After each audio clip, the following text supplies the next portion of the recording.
దక్షిణామూర్తి యొక్క మూర్తిని చూస్తూ కూర్చోవడం నేర్చుకో. అదొక్కటి నేర్చుకో చాలు.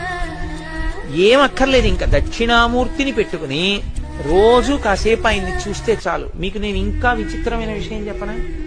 చంటి పిల్లలు కొంచెం కొంచెం పెరిగి పెద్దవాళ్ళు అవుతున్నప్పుడు ఇంట్లో అందమైన దక్షిణామూర్తి విగ్రహం ఉండి, విగ్రహం అంటే ఫోటో కనీసం ఉండి, పిల్లలు కాసేపు దాని వంక చూడడం అలవాటైతే మీరు చూడండి, నేను యథార్థం చెప్తున్న, పెద్దలు నిర్ణయం చేసింది, వాళ్ళు కళ్ళు తిప్పి ఆడుకుంటూ ఆడుకుంటూ పాకడం కూర్చోవడం వచ్చినప్పుడు చూసినప్పుడు వాళ్ళు నిశ్చలంగా కాసేపు ఇలా దక్షిణామూర్తి వంకే చూస్తారు.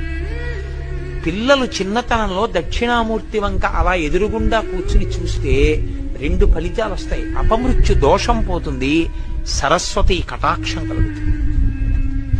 అందుకే అసలు ఇంట దక్షిణామూర్తి ఫోటో లేని ఇల్లు ఉండరాదు.